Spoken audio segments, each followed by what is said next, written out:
Today, we're going to learn how integers perform addition. Hello, I'm James Helfrich. We use integers every day and take them for granted, and one of the main things we do is perform addition. But how exactly does that work? Well, this video will get to the bottom of that mystery. To demonstrate this, we'll start with our own integer class. And so we're going to say pound include quote, as opposed to chevrons, integer.h. Now, this integer class allows us to use an integer of any bit size. So I have to specify the number of bits with a template variable. And I'm going to say 100 bits. Okay, so I'm going to say I left-hand side, and then I'm going to say I right-hand side, and then I will say custom integer I sum, and then I'm going to sum the left-hand side plus the right-hand side equals the sum. Okay, but the question is, what values should I use? In order to pick two values, I'm going to have to jump into Python because Python has a big integer class and C++ does not. Allow me to work with numbers bigger than 32 or 64-bit. So here I'm going to use a 30-digit number, which is going to require 100 bits. And I'm going to say I right-hand side is also a 30-digit number requiring also 100 bits. So clearly this is beyond what a regular C++ integer type can do. So now what I'm going to say I sum equals I left-hand side plus I right-hand side. Now I carefully chose those numbers so it's easy to verify. It's 999, 888, 777, 666, 555, and so on. I should be able to recognize this easily. So back to C++, I need to put these 30-digit integers into my integer class, and clearly I can't use the C++ integers to do so. So what I'm going to do is I'm going to use a string stream. And a string stream allows me to enter text in and then have it treated like the insertion and the extraction operator. So I'm going to say std string stream, and then I'm going to fill in the first value, which was 30 digits, remember, straight from Python. Just going to paste that straight in from what I got from my Python window. And then I'm going to do the same thing for my right-hand side as well. Except those values are 1, 2, 3, 4, 5, 6, 7, 8, 9, or 1, 2, 3, 4, 5, 6, 7, 8, 9, and so on and so on. And I just paste those in. And now I'm also going to need a string stream for my output. So once I've computed my sum, then I can take a look at it as a collection of digits. Now my output, my insertion operator for my integer class, is going to put comma separators in, so it's a little bit more user-friendly. To be honest, I don't know why other programming languages don't do that as well by default. Okay, and then so when I have that sum, then I'm going to say string stream, and then I'm going to have to, oh, I forgot that, left-hand side, right-hand side, there we go. Sum, and then I'm going to use the insertion operator for isum.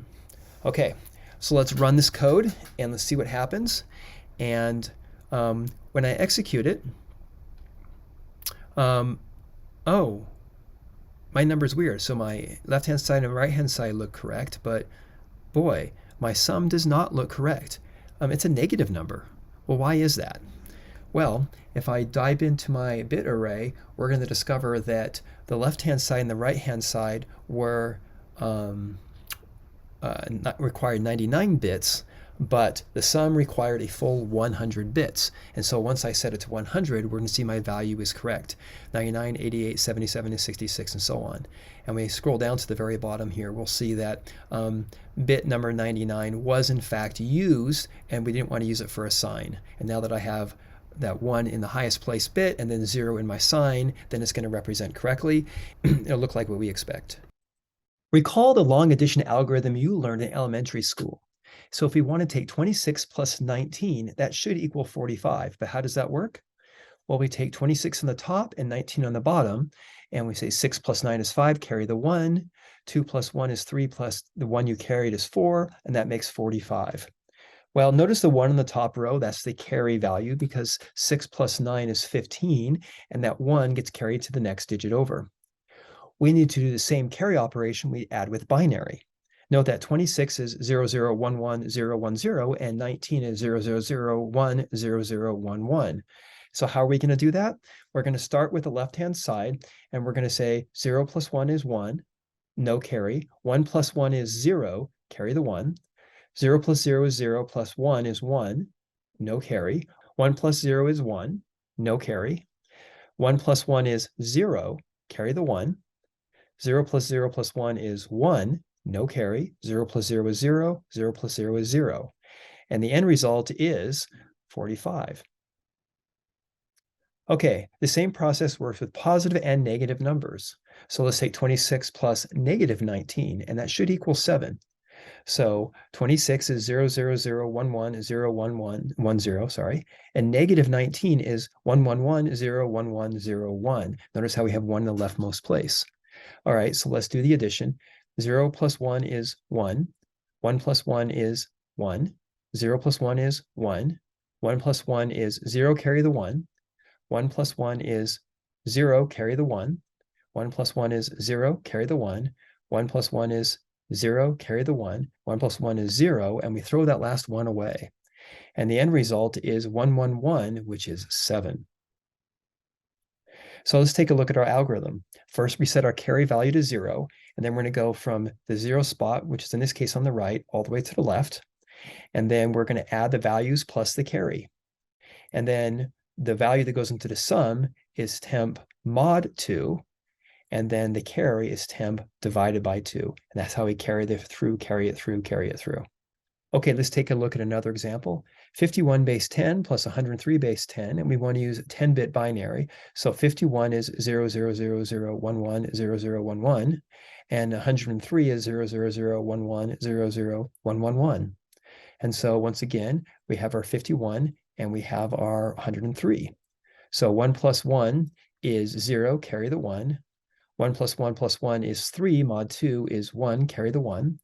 1 plus 1 is 0, carry the 1. 1 plus 0 is 1, no carry.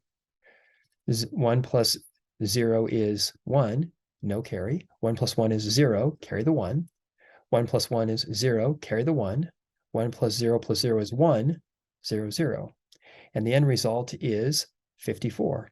And let's verify that's right. On the rightmost place, we have 0 in the 1's place. We have a 1 in the 2's place, a 0 in the 4's place, a 1 in the 8th place, a 1 in the 16th place, a 0 in the 32, a 0 in the 64, and a 1 in 128. So 128 plus 16 plus 8 plus 2 is, in fact, 154.